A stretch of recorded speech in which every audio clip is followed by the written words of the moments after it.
I don't think there's anything more beautiful than a cemetery in the fall, though I love cemeteries no matter the season. There's normally an abundance of majestically tall trees, more than you typically find in a public park, but not so many that they obstruct your view like in the woods. At the peak of autumn, you're treated to a panoramic vista of brightly colored foliage dangling from the branches and blanketing the ground, rustling in the wind and crunching underfoot. Gravestones themselves have an apothic allure to them. Ruggedly cut slabs of polished slate or granite or marble, their dark bodies glistening ever so slightly in the dappled sunlight, meticulously arranged row by row in solemn respect to those that they stand in memorial to. What I love the most, though, is the serenity, the tranquility, the quiet. Aside from the occasional funeral, they're often entirely empty of visitors, and virtually never have more than a few at a time. The memento mori of rotting corpses only 6 feet underground must sour most people on the otherwise gorgeous landscaping. Not me, though. I guess I'm something of a misanthropic loner to seek out solitude in the confines of a graveyard, but reminders of mortality don't bother me. It's comforting, if anything, that we set aside such charming sanctuaries for the dead. It was on the first day of October, 2018 that I came across a new cemetery, one I had never been to before, or even knew existed. I was taking a scenic route home along the country side roads to admire the fall landscape when I spotted the weathered gravestones up ahead. Pleasantly surprised at my discovery, I turned in without a second thought. The corroded metal arch over the gates only read cemetery. If the sign had ever borne a name, those letters had long since rusted away. It wasn't a large cemetery, maybe a little over 100 yards across by a couple hundred long, with a single looping gravel path. So I parked my car and explored it on foot. I was immediately enthralled by its pristine silence. I couldn't even hear the most distant sign of human activity. The only noises were the cawing of crows, the scampering of small animals, and the wind blowing through the trees. The towering oaks and maples that populated the graveyard were stunningly dressed in their fall colors beneath the somber gray sky, but the gravestones themselves were a different story. None of them were recent, and most were so worn they couldn't even be read anymore. There were only 2 structures still standing upon the grounds: the dilapidated remains of a maintenance shed, and a small marble mausoleum, my entrance barred by an iron gate. I walked the entire length of the cemetery, searching for any sign of recent activity. Plant overgrowth was limited, but that looked more like the work of grazing wildlife than a groundskeeper, and I came to the conclusion the place must be abandoned. I was ecstatic. A small, quaint, aged cemetery all to myself. I came back a couple of days later, and reclined up against a large gravestone that I thought gave the best view, with a book in one hand and a pumpkin spice latte in the other. I wasn't usually so casual about my behavior in cemeteries, in case someone came across me and deemed it disrespectful. But after a brief web search on Nicosia yielded absolutely nothing about the cemetery, I was certain it was abandoned. If there's one thing people find creepier than cemeteries, it's abandoned, isolated, decaying cemeteries.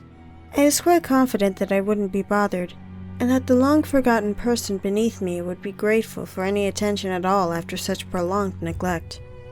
Once I had finished my drink and a couple of chapters of my book, I decided to get up and stretch my legs a bit. I nearly screamed out loud when I saw a man in a long black coat and wide-brimmed hat standing over a grave near the cemetery exit.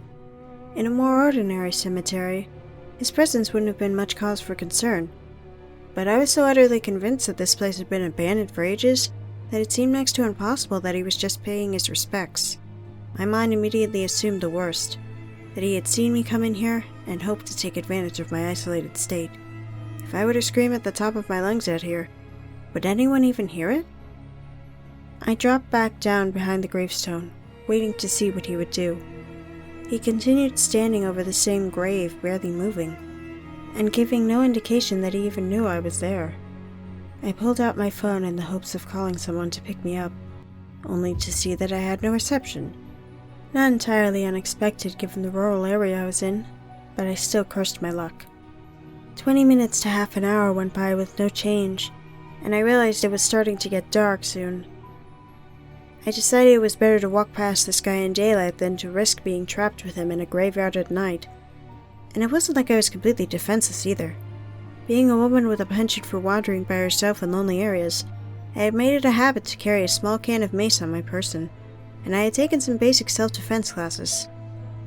Gathering my things with my mace concealed in the palm of my hand, I set off towards the exit, following the route that kept me the furthest from the stranger. I kept my gait steady, my breathing soft and level, and my gaze ever flickering back and forth between my car and the dark figure. At the sound of my footfalls drawing near, he listlessly lifted his head, gave a perfunctory nod, and, to my great relief, let me pass without incident. A few days went by before I went back to the cemetery. My encounter with the stranger had left me a bit spooked, but since he'd done nothing to actually threaten me, maybe his presence there had been innocent after all.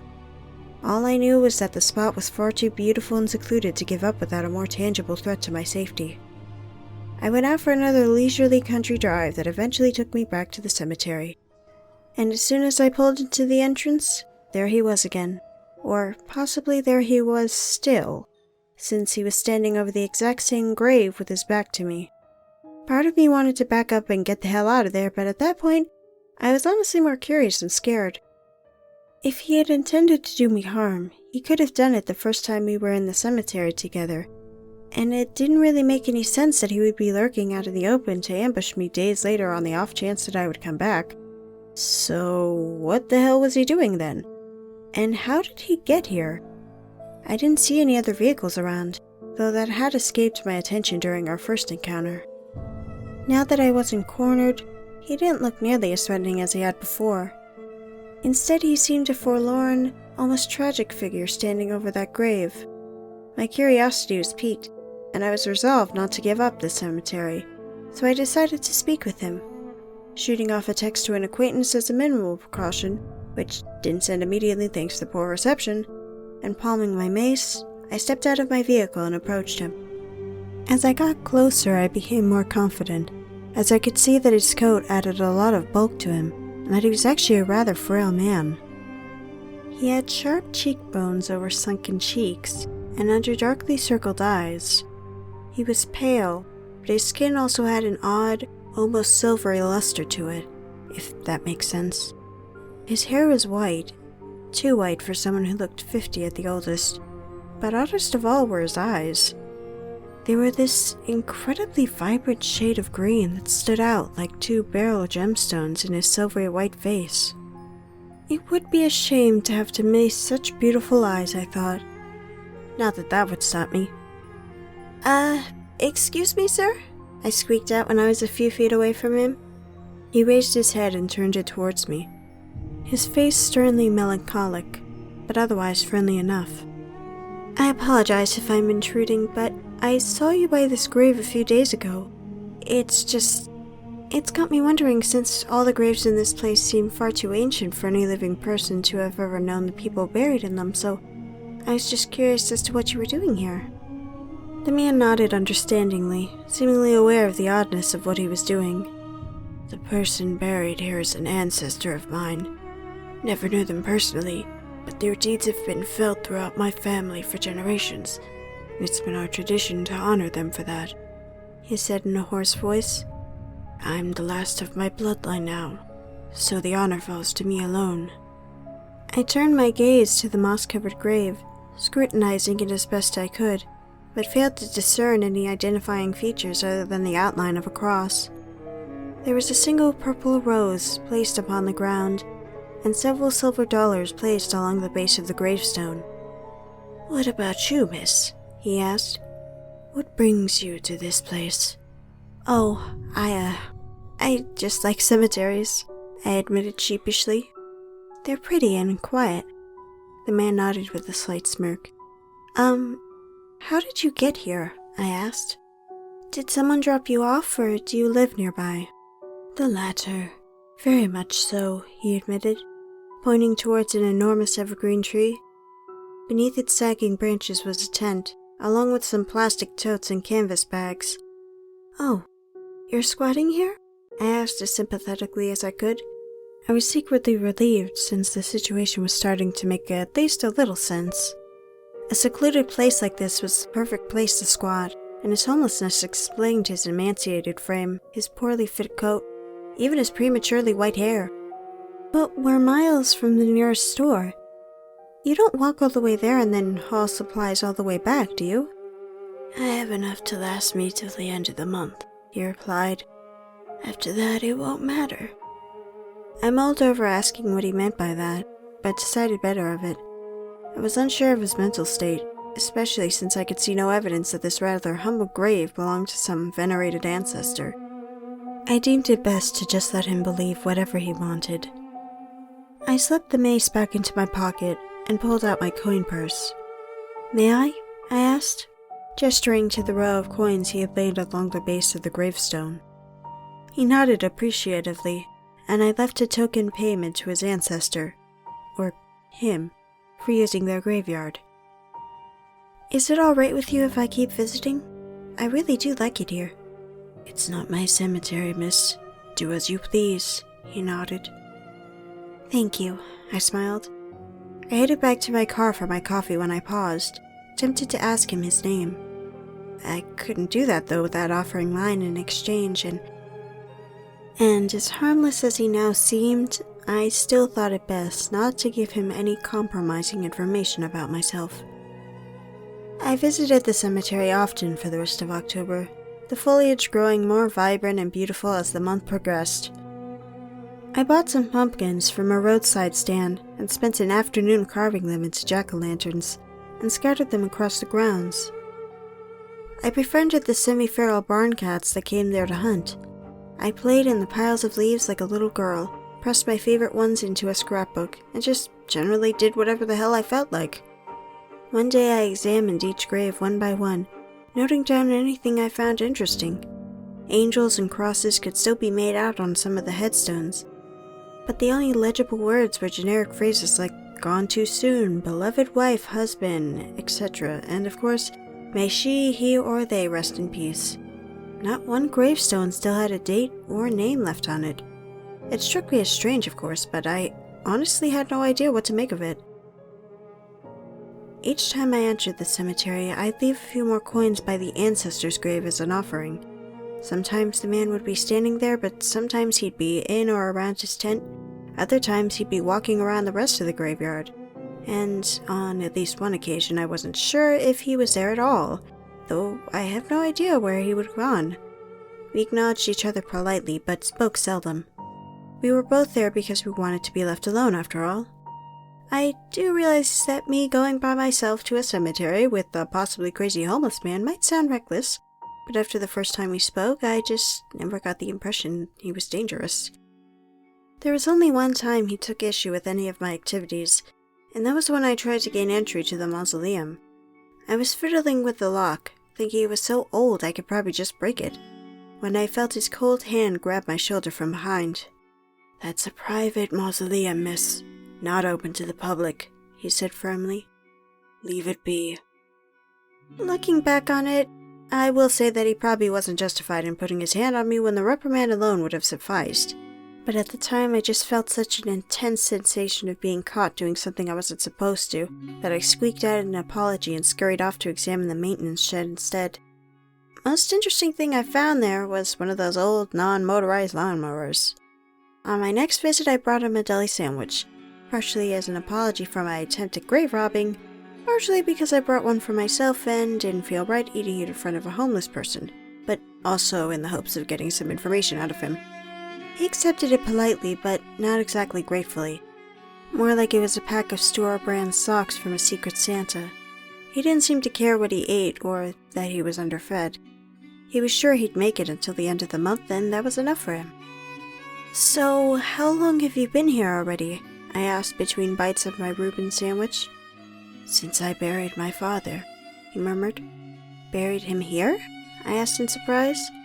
Wasn't enough left for a proper burial, but this is consecrated ground, so it was good enough, he said with a distant nod. I'm sure you did the best you could, I assured him. His vague, cryptic answers did make me a little uneasy, but I had developed a sense of camaraderie with my fellow graveyard enthusiast and decided to give him the benefit of the doubt, at least for the moment. So, how much do you know about this place? I haven't been able to find out anything about it. How old is it? Does it have a name? Why don't any of the tombstones have names or dates left? The man just shook his head. All lost to time. Most of us are forgotten in less than 100 years after we passed. No sense in the stones keeping names if those names won't mean anything to anyone, he claimed. I just nodded and finished my sandwich. I didn't necessarily disagree with the sentiment, but it hardly explained the condition of the gravestones. I briefly entertained the thought that maybe it chipped off all the dates and names, but quickly dismissed the notion. None of the gravestones appeared vandalized, just old. I eventually settled on the theory that the headstones had been mass-produced with the generic phrases pre-engraved, and any personal information being only cheaply and shallowly carved, explaining why it had all eroded away. It wasn't a perfect theory, but it was the best I could think of. During the last week of October, there was a heavy rainstorm. When it started to lighten, I tossed on my coat and drove out to the cemetery, eager for the smell of wet leaves on the cool, damp air in my beloved sanctuary. When I arrived, I saw that the grave where I had been leaving my offerings had been dug up. Baffled, I ran from my car to the open grave without even shutting the door behind me. To my horror, I beheld the man, muddied and barely conscious, lying at the bottom of the freshly dug 4-foot hole. He had evidently decided to take advantage of the rain-softened earth to exhume the grave, but in his fragile, half-starved state, the excursion and the chill of the rain had been too much for him. Without hesitation, I jumped into the grave, grabbed him from under the armpits, and hoisted him up. "What the hell were you thinking?" I demanded as I slung his body up onto the ground. I had to know for sure," he mumbled. That was the only lucid sentence I got out of him for a while. I dragged him back to his tent, cleaned him up, put him in a blanket, and got some water into him. As he recuperated, I started thinking about what exactly my obligations were. I had known that he probably wasn't mentally well, but I also thought he was harmless. Just a creepy loner who liked hanging out in graveyards like me. But clearly whatever delusions he clung to had just caused him to nearly kill himself. If I didn't at least try to get him help, and he died, was I at fault for that? If I didn't get him help, then who would? But would his delusions even let him leave the cemetery peacefully? The thought of him being dragged out of here by cops to be locked up in some asylum was soul-crushing.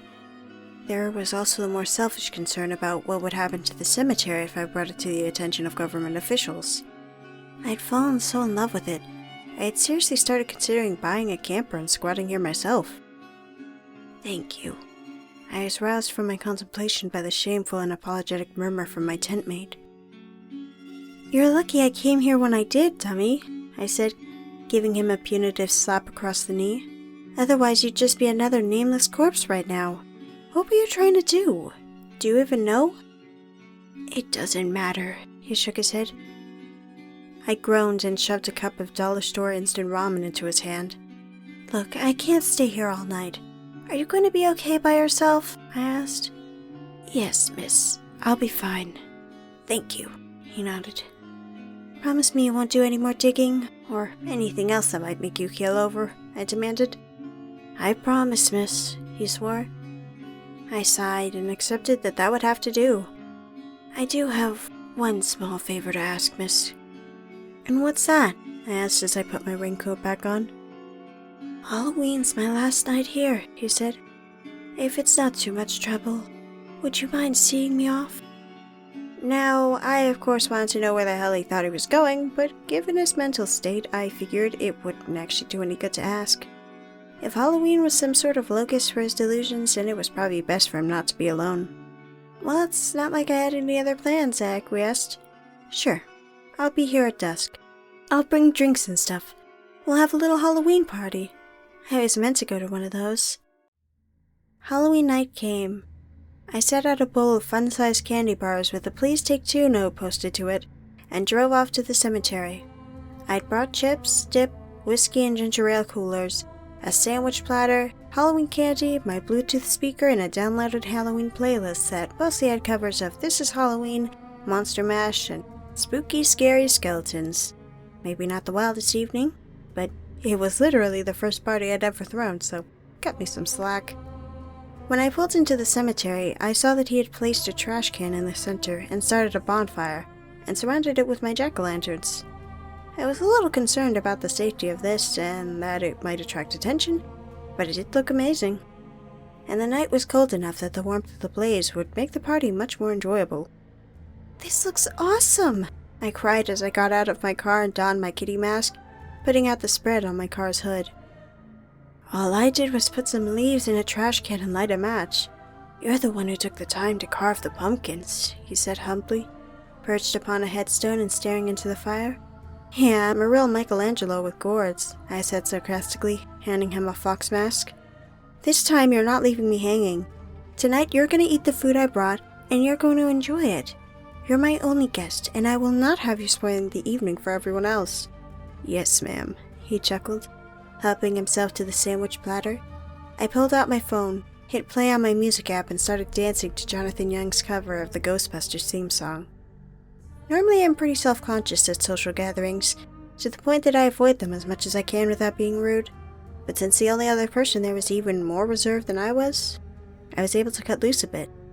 I danced around the fire, I sang, I drank, I fested, and just generally made merry. It was the most fun I'd ever had at a party. A couple of hours in and I was taking a breather, leaning up against my car and monologuing to the man about nothing in particular, when a strong gust of wind picked up and blew out the fire in the trash bin. I was taken aback, especially since all the jack-o'-lanterns stayed lit. The cold set in immediately. It was so cold that I could see my breath, and frost forming on the ground. In the sparse candlelight, I could see that the man was roused from his normal melancholy. He craned his head forward, and as I followed his gaze, I saw pale blue flames appear one at a time, hovering in midair over each grave. "Miss, stay inside the ring of jack-o'-lanterns and you'll be safe," he said as he quite deliberately stepped outside the ring. "They don't want you anyway. Your offerings have been more than sufficient. I'm the one who owes them a debt." "Wait, what are you doing?" I whispered. "I told you. Tonight is my last night here," he answered.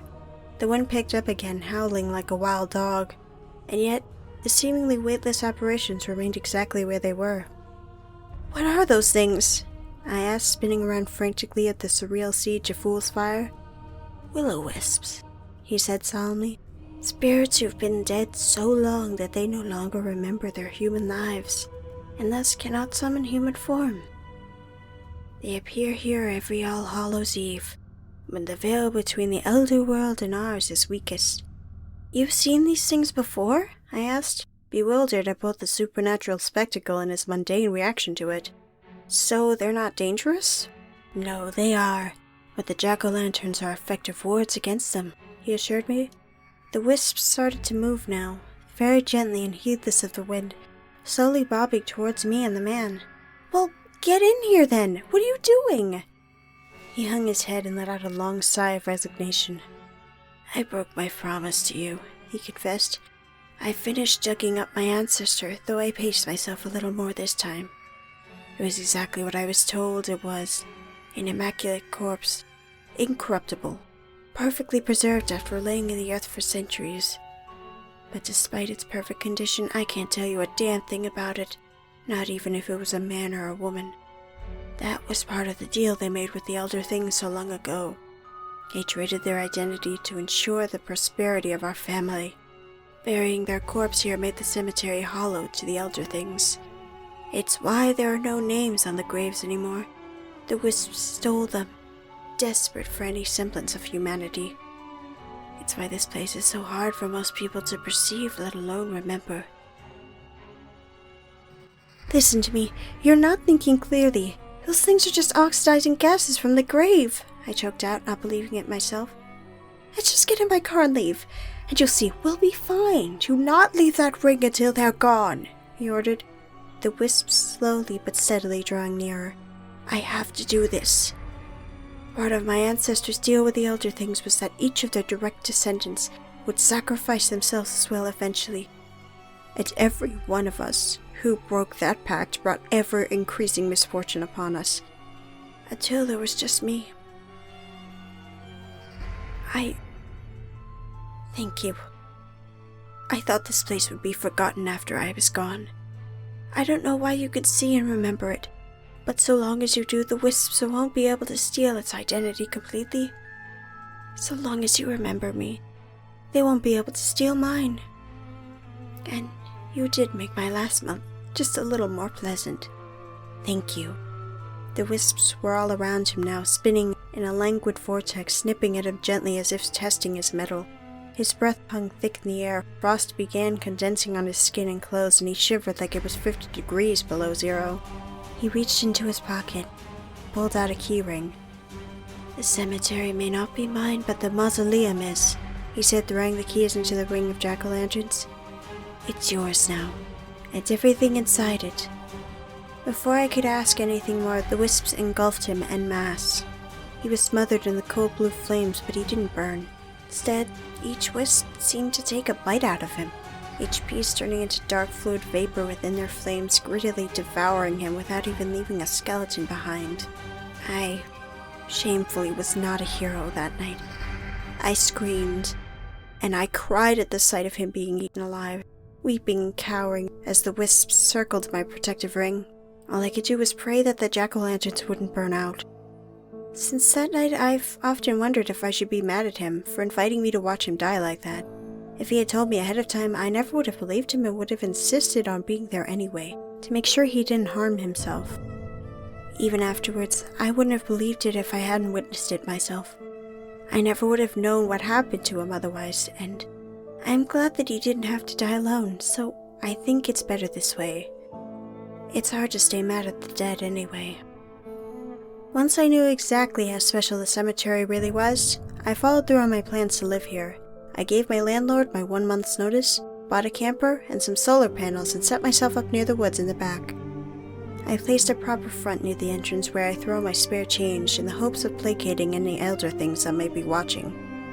I brought a couple of people out there just to test what the man told me, and all they can remember about it is that I have some trailer out in the middle of nowhere that they can never find without me. They can't even remember it's a cemetery. I spend most of my free time here now. Despite what happened and what this place is, I still love it. And I decided it was best not to take what I found in the mausoleum out of the cemetery. It was filled with tomes, grimoires, honest-to-God spellbooks, full of occult knowledge, presumably accumulated by the man's ancestor. I've been studying them too. I've become something of a hedge witch, you could say. And I know exactly what my first grand working is going to be. I don't think it's fair that the man had to give himself to the wisps because of a deal his ancestors made. I don't believe in the sins of the father or anything like that. I know I didn't know him that long or that well. I still don't even know his name. But by my standards at least, what we shared was fairly intimate. He was my friend, and I want to do more than just remember him. I plan to take his spirit back from the wisps and make him my familiar. That's why for Halloween 2019, I'll be throwing another party. This time, one wicked enough to wake the dead.